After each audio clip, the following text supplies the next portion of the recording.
Good morning and welcome to the Behind the Screens. I am here. I'm JM. If you are new here, I am.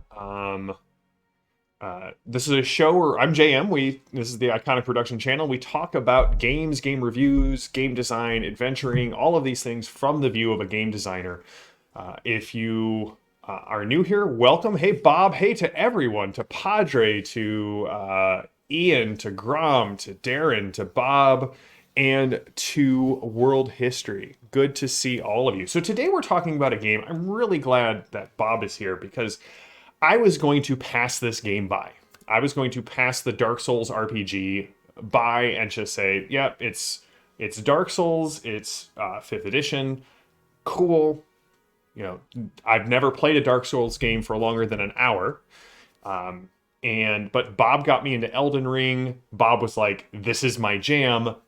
Can you get this game? Can we play this game? And in all of the history that I've known Bob, I don't think he's ever asked me to buy a game. He's asked me to run a ton of games. And Bob, we will do a playtest of this sometime over the next couple of months. We'll figure out schedules and I'll run it for you and Garrett. Hey, Rook, as always, welcome and thank you for your generosity. Rook will be back. Bob and Rook will be back on Monday when we play some more Deadlands. I'm very excited about this. Hey, Lee is in the chat. Lee, it is always good to see you. I'm so excited that you are here. I hope you are doing well. Lee is from our amazing Fading Sun show. She played the Captain Calypso Mars, who was one of the few characters who got a happy ending on that one. So, yes, thank you to Captain Generous, Rook Cat himself. So I bought the Dark Souls game. Bob was like, go out and buy this game. Let's give it a shot. I was like, all right, I can do this. And then there was a whole bunch of controversy around it. I don't know if you've heard about this. We'll give a brief recap of it. It was essentially there were some major proofreading errors in the game. And they sent out the collector's edition and people were like, the book is beautiful, the game is unplayable. And sure enough, mad props to Steamforged Games. They ate the production cost. And they essentially said, cool, we're going to fix this. We're going to ship out all new books. And so the PDF, the fixed PDF has just dropped. They've actually updated it 2 or 3 times. But we're going to talk about the Dark Souls role-playing game today. So first of all, you need to know about the book. The book is beautiful. It's a little dark, but this is the cover of the Dark Souls role-playing game. It is gorgeous. The art, you cannot complain about the art in this game. If you buy books for beautiful art, this is definitely the game for you. Now, when it comes to so first of all, the game's beautiful. The layout is great. They use single column in a lot of places, which is not something you normally see in a PDF or in a role-playing game industry at all. It's got beautiful gold framing to everything. Bob, I hope you have the PDF at this point. But what they did is they actually did some very interesting mechanics to reinforce the Dark Souls play experience. I also love that when you open the book, the first page says you died, which is a page I am very familiar with Elden Ring, but apparently Dark Souls, you see that screen even more often. And yes, Padre, they did that is great customer service, to acknowledge your mistake and then basically to say, cool, that was on us. New books are coming later this year. So you're going to find familiar things about both 5th edition and Dark Souls here. So instead of race or ancestry, you have origins. So you have things like the brute, the fencer, the jack of all trades, or the caster. And what's interesting is this sets your origin, sets your ability score modifiers, and your hit die. Your hit die does not come from your class, it comes from your origin. And then every origin has what's called a bloodied effect. When you get below half, and they call hit points position here, and we're going to talk a lot about position today.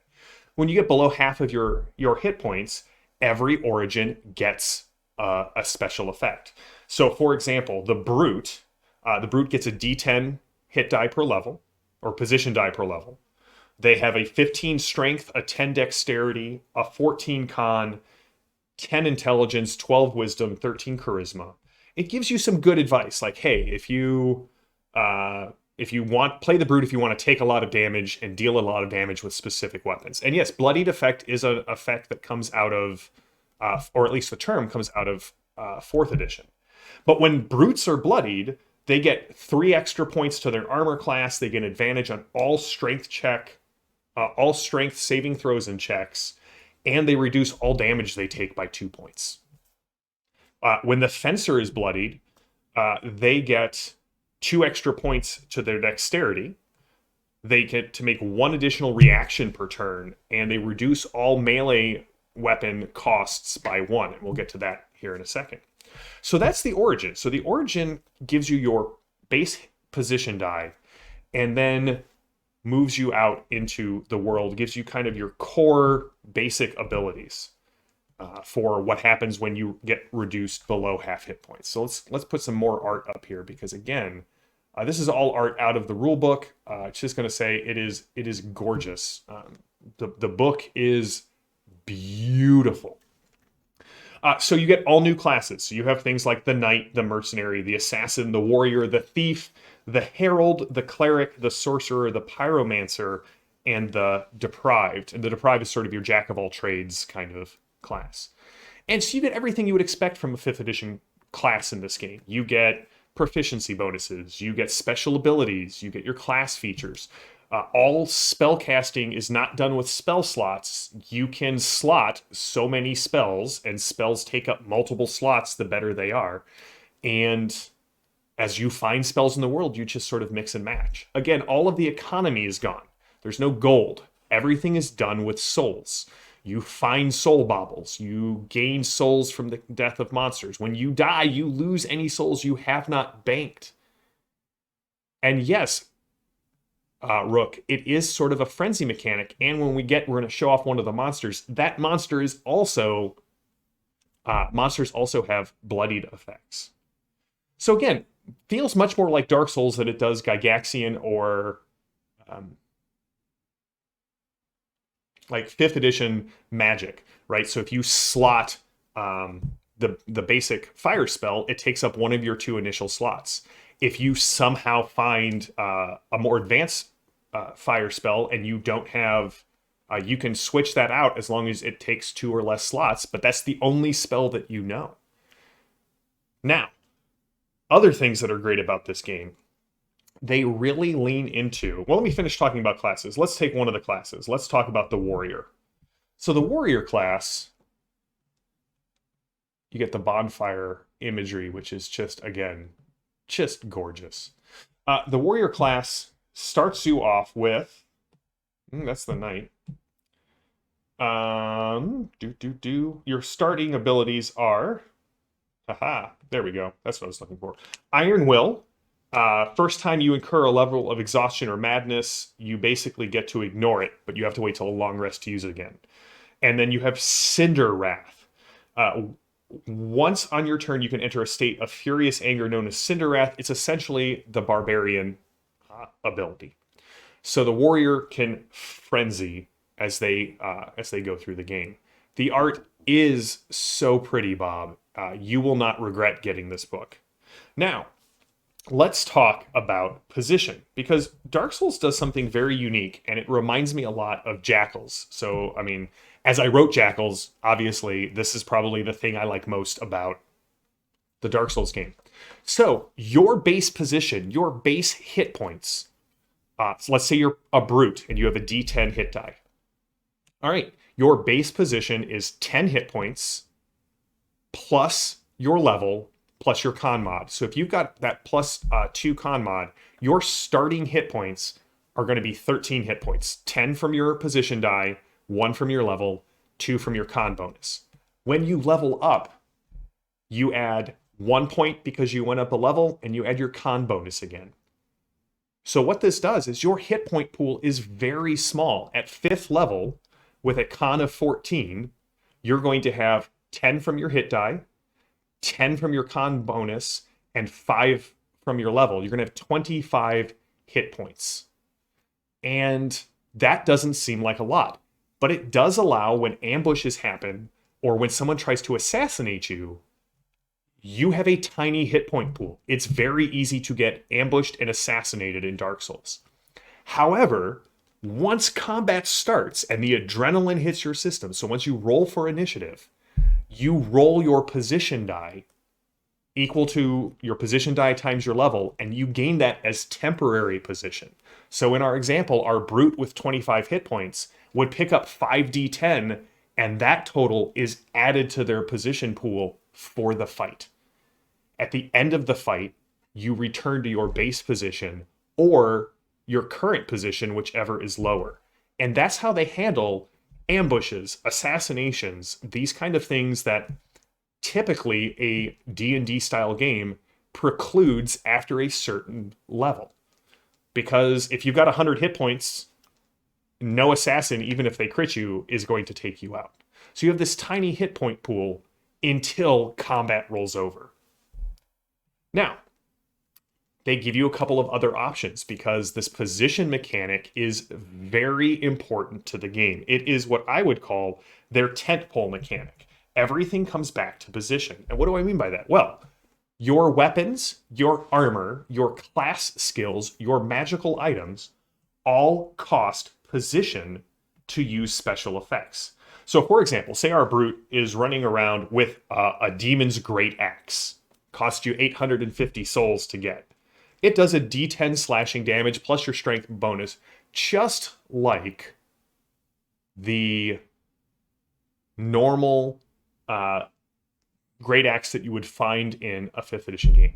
Yes, I do think that that embodies sort of the way position works. It gives a back and forth bob, which sort of feels like the rolling and dodging in the Souls game. I do like that you put rolling in all caps because yes, you do start the combat rolling.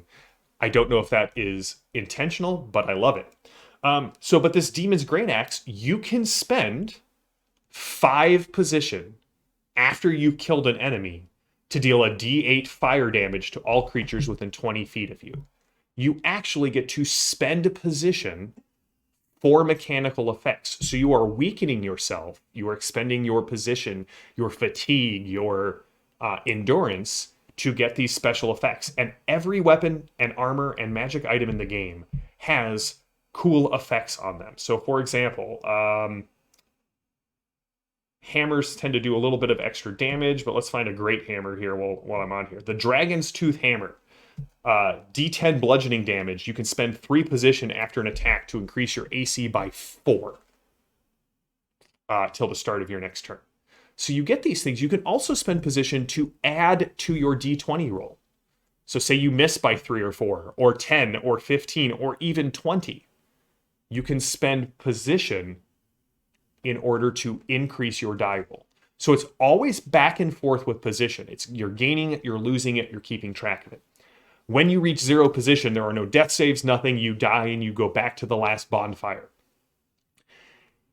If you decide to rejoin the fight because the bonfire is close, the villain, the boss you are fighting, heals back up. So you are left with this tension of, do I jump back in the fight or do I let my allies try to finish the fight knowing I won't get any souls from it, but they will. So it's a very cool mechanic of give and take as you move through the game. You do lose souls. You can go back and recover them, but if the fight ends, you're kind of out of luck. It does bring a sort of brutal level, brutality to the game that I feel is very reminiscent of the From Software games.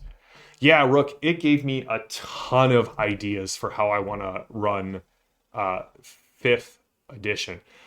Phantom, I assume players rage quit the game during the boss fights. That seems probably most realistic to me. But, so that's all on the player side. You get to spend position. Your position is constantly in flux. You can't die because it's a Dark Souls game. They give you some great advice on how to run a Dark Souls game, which heavily influenced from Dark Souls 3. And it gives you this, it's almost that old school D&D experience that you experience in From Software games. it really is just, here are a bunch of set pieces. Here are monsters you can fight here on a random encounter table. Here are some interesting people to interact with. And then here's the boss. And it's really up to your players to sort of move through Lothric and sort of explore and figure out as you move along. Exactly, Grom. Do I save it? Do I use it? Position becomes, again, in a way that I have not seen in any other 5th edition game. There is a tentpole mechanic to Dark Souls. Everything revolves around the changes to hit points into position. It's all about position. Do you have it? How do you use it? When do you lose it? It could do analysis paralysis. I could see that as well.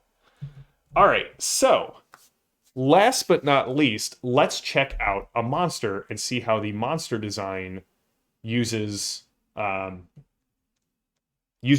changes for this game. So this is Pontus Sullivan. This is Pontus Sullivan. There we go. Who is a very large boss.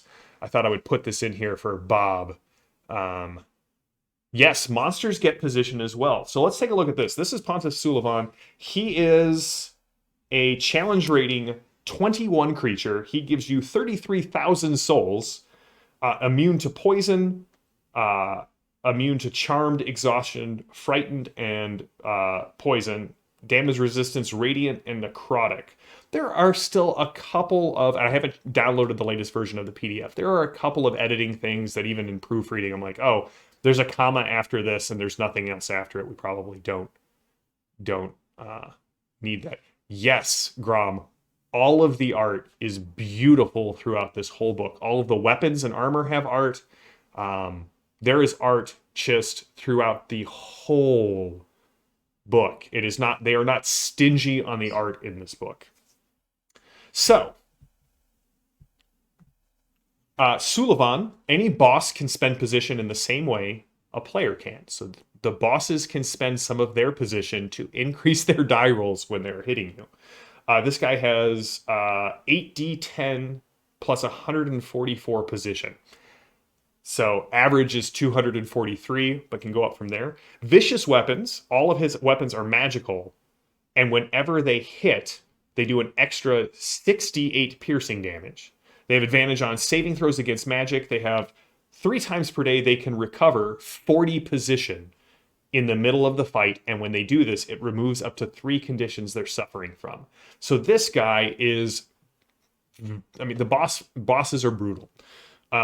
When he is bloodied, he gets a bonus action to use his recovery feature and treats the fire and cold damage on its greatswords as maximum. So instead of rolling 68 fire damage when he's bloodied, it automatically does 48 extra points of damage. They get to make 4 attacks a turn, 2 fire greatswords, 2 frost greatswords, or it can substitute 2 of them for his soul spear attack. Great effects on, I mean, very thematic effects, right? Damage plus fire damage, and if you're hit with a fire greatsword, you have to make a DC 19 con throw or be blinded. The frost sword says you have to make a DC 19 con throw or be stunned. And then the soul spear, the swords hover about them and act as a dancing weapon. This guy is a dick, Rook. The bosses in this fight, they don't seem unbeatable, but they do seem far higher. There's a much higher difficulty on these creatures than what we have typically seen within challenge ratings of an equal sort from, say, the Monster Manual. I think that Steamforged Games has pushed the limits of the challenge rating. I don't see anything in here that would be unbeatable, but they are very difficult. So, all that to be said, I was sort of shocked, I will be honest, on how much I enjoyed the Dark Souls role-playing game. Great advice, great art, very interesting retooling of the 5th edition engine to produce a game that works completely differently than the base 5th edition experience. I think a lot of game designers should get the Dark Souls game and see how 5th edition can be ripped apart and put back together to give you something that gives you a completely different feeling from kind of typical Gygaxian fantasy. Yeah, a coffee table book that also is an RPG. The collector's, like, so the base book is $50, and it's a complete role-playing game. The collector's edition with the nice cover and the gilding and everything was like $100. You can get it from Steamforged Games. I'll put a link in the show notes. But again, especially after all of the initial controversy, I am very surprised and impressed with the quality of the Dark Souls RPG. Like, we had, I mean, in addition to proofreading things, there were just mechanical issues. Like, the Brute said you got a D10 per paladin level. That has been fixed. The fact that the knight couldn't wield the weapons that it started with because its strength score was too low, that is gone. That has been fixed. They've done another proofreading edit. They've updated it twice just since I prepared for this stream. So I'm assuming every time they update the PDF, we're getting clearer and clearer and clearer revisions to what very few things are left. Yeah, I don't know if it's a playtesting thing, Bob, or if they just did not do a great proofreading of it, but they're fixing it. And again, Steamforged Games, if you're watching this, kudos to you. It was a classy move, and a move that we don't see very often. So I wanted to do this review partially to talk about how much I love this game, partially for Bob, and partially to say, again, that is a great customer service move, and you deserve kudos for that. So that is it for this episode of Behind the Screen, and we're going to be back on Tuesday, and we're going to start our high fantasy genre look. We'll be back on the Discord. I'm going to put a ton of books for recommendations on high fantasy. We're going to start off with the exemplars of the field and kind of what is the definition of high fantasy. Please check out all the other great shows. We're going to be back with Deadlands on Monday, Torg on Tuesday, and Exploring Glorantha next Saturday. So, thank you to everyone who has followed, who has subscribed, who is a member of the patronage. We greatly appreciate that. Please consider liking and commenting on this video on YouTube or joining in the chat. I love interacting with the chat.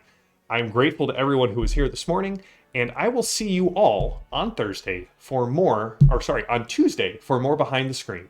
Until next time, have a good one.